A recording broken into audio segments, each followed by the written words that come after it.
Bismillahirrahmanirrahim. Assalamualaikum warahmatullahi wabarakatuh.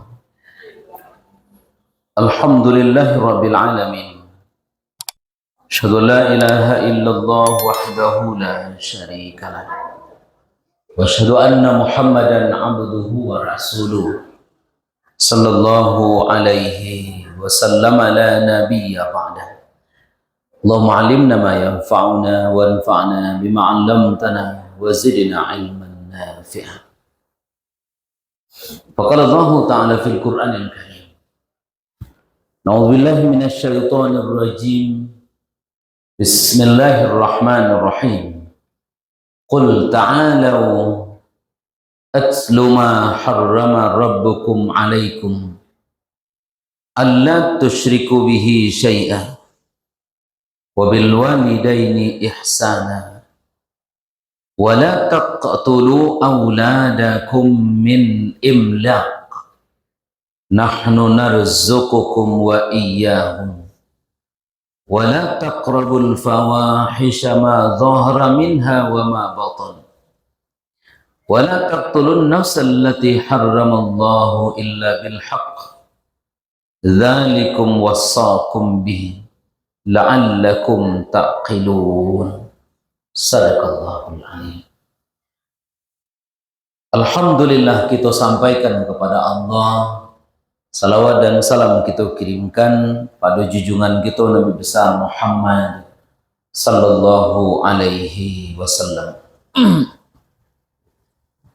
Landasan awal kaji kita pada siang hari kini surat ke-6, Surat Al-An'am ayat yang ke-151. Kata Allah Subhanahu wa ta'ala, Qul, katakan wahai Muhammad, ta'alau atslu ma harrama rabbukum alaikum. Mari bersama, kata Allah, aku bacakan apa yang diharamkan Allah Tuhanmu kepadamu. Di kalimat dalam ayat itu dimulai dengan ajakan. Jadi, Qul, katakan wahai Muhammad. Tandanya penting berita aku disampaikan ke umat manusia.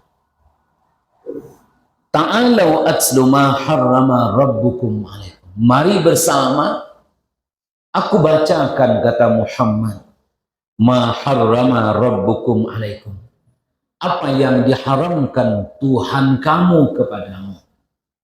Di kalimat dalam ayat itu merupakan ajakan, panggilan. Mari sama-sama mendengar, mari sama-sama memperhatikan. Sehingga kalimatnya ta'alau, ayo sama mari. Tandanya berita yang disampaikan itu penting sekali.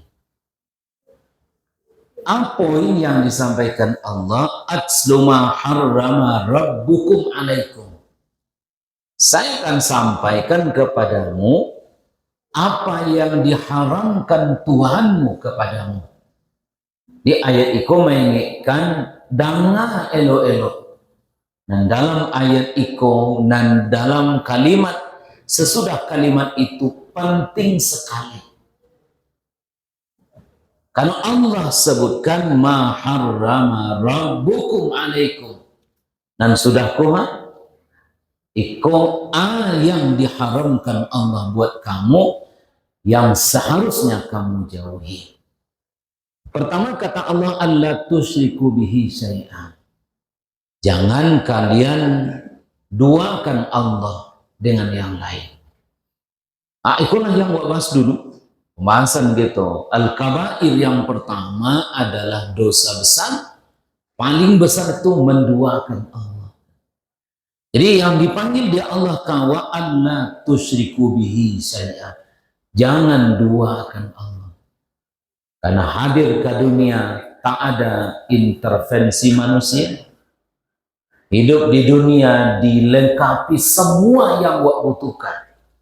Ketika balik kepada Allah pun ada tempat yang sangat indah. Rasanya tak pantas kita menduakan Tuhan dengan yang lain.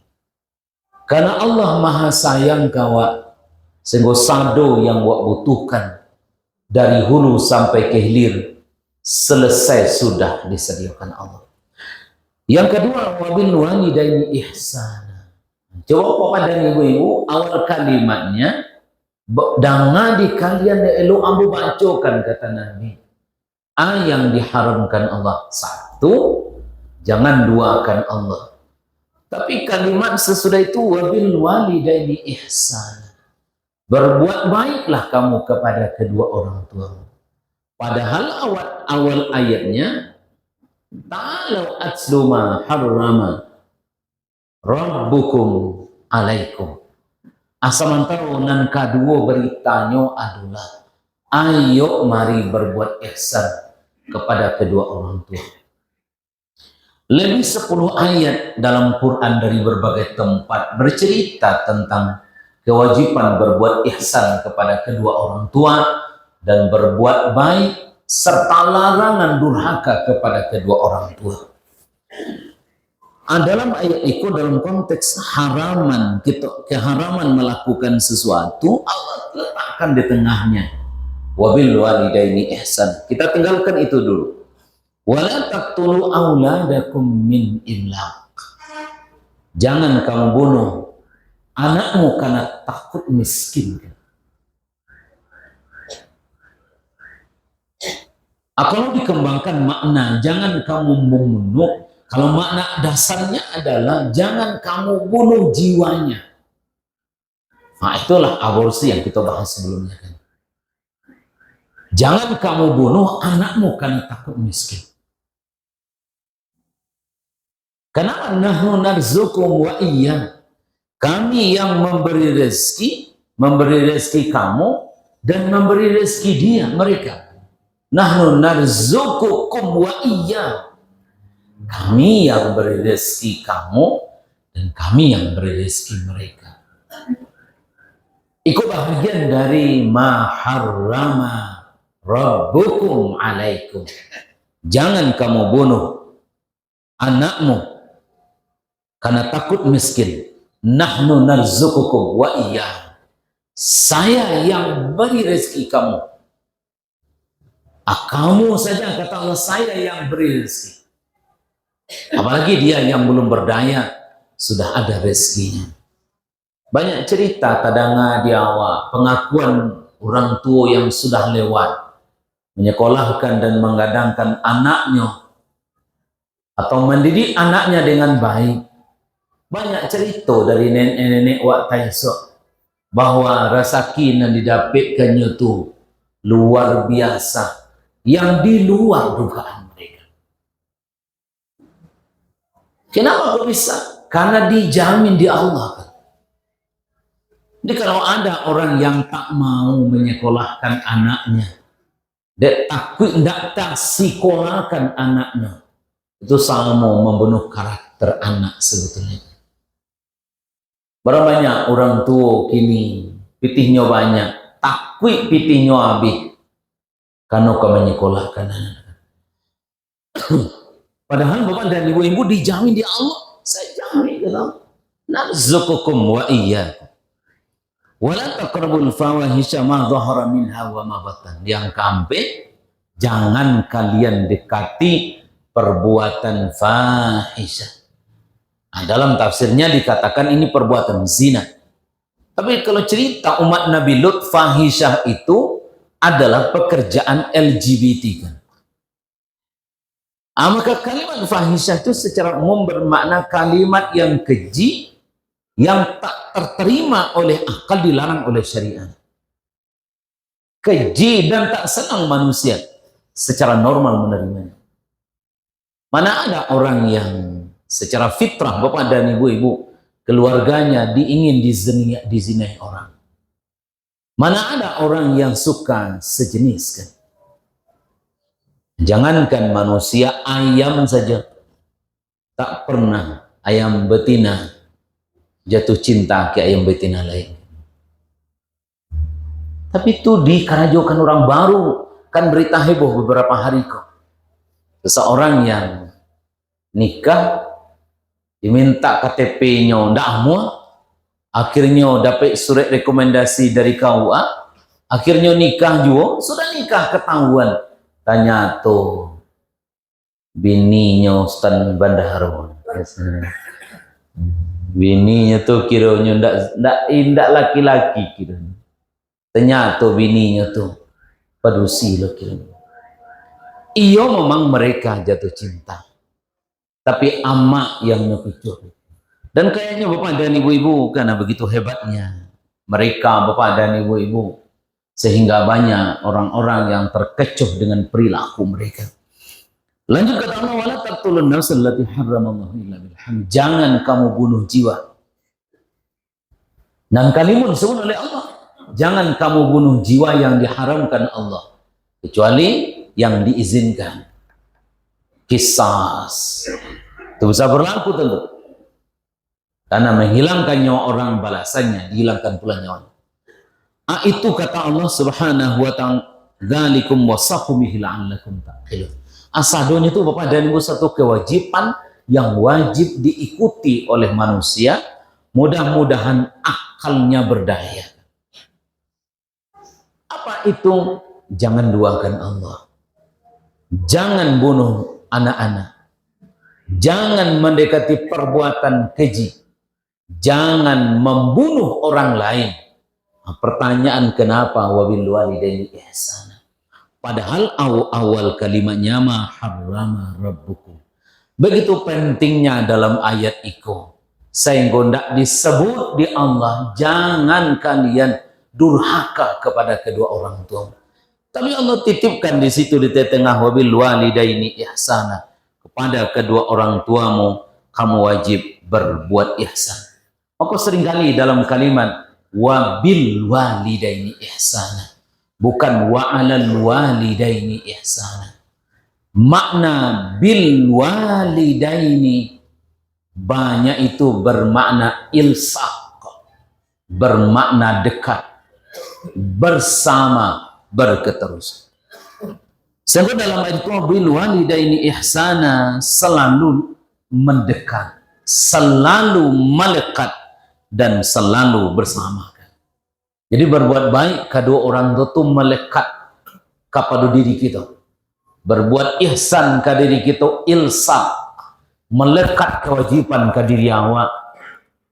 Salamu kita masih jadi anak, salamu tu wajib berbuat ihsan. Itu mana ilsaq. Salamu awak jalani hidup wajib membersamai orang tua awak dalam berbuat ihsan. Karena itu Bapak dan Ibu hadirin berbahagia, Allah titipkan wabil walidaini ihsan. Maknanya larang kalian ampe tadi itu, nanti wajib kalian kerajokan. Lawannya tak berbuat ihsan kepada kedua orang tua merupakan perbuatan yang dilarang oleh Allah Subhanahu wa ta'ala. Seorang sahabat Bapak dan Ibu-ibu minta izin ke Rasul pai baparang. Ya Rasul, izinkan ambo pai baparang samo jalan lain Rasul. Ambo ingin jihad lo fi sabilillah. Ambo ingin satolo menegakkan agama Allah baparang. Kecik Nabi ke sahabat tu Muawiyah bin Jahil. Apa orang tua engkau masih hidup atau lah meninggal? Jawabannya, ibu ambo masih hidup ya Rasul. Tentu Nabi tahu bahwa keadaan orang tuanya. Bukan berarti jihad itu bisa batal dengan berbuat baik bersama kedua orang tua atau bersama orang tua. Tentu Nabi sudah dapat wahyu, informasi bahwa orang tua dari Muawiyah bin Jahim aku butuh kasih sayang atau butuh perhatian pada saat itu. Kecik Nabi, apa orang tuamu masih hidup? Jawabannya masih ya Rasul. Jawaban Nabi, pulang setelah engkau. Tak usah engkau pergi jihad kepada kedua orang tua. Falzamha fa innal jannata tahta aqdamiha. Kecik Nabi, kembalilah, temanilah ibumu. Karena sungguh surga terletak di bawah telapak kakinya. Maknanya adalah sampai baitunya Nabi, perintah berbuat ihsan dibandingkan dengan jihad ketika orang tuanya sangat butuh, maka berbuat ihsan kepada kedua orang tua pada saat itu bisa mengalahkan jihad fi sabilillah. Tentu iko ayat tidak berlaku umum tentu. Ya. Jangan lupa beku ndak sembayang dek menjaga amak. Beku ndak wajib lah. Yang itu. Nyo Nabi tahu bahwa gambaran yang disampaikan Nabi itu sebagai apa namanya peringatan kawat sampai selevel itu Nabi katakan, dan sampai kepada kedua orang tua itu kita berbuat durhaka. Sehingga dalam surat ke-6 151 tadi 4 larangan yang diharamkan Allah, atsluma harrama rabbukum alaikum. Tapi dari sampai nanti semua larangan dititipkan di tengahnya, wabil walidaini ihsana. Assalamualaikum warahmatullahi wabarakatuh.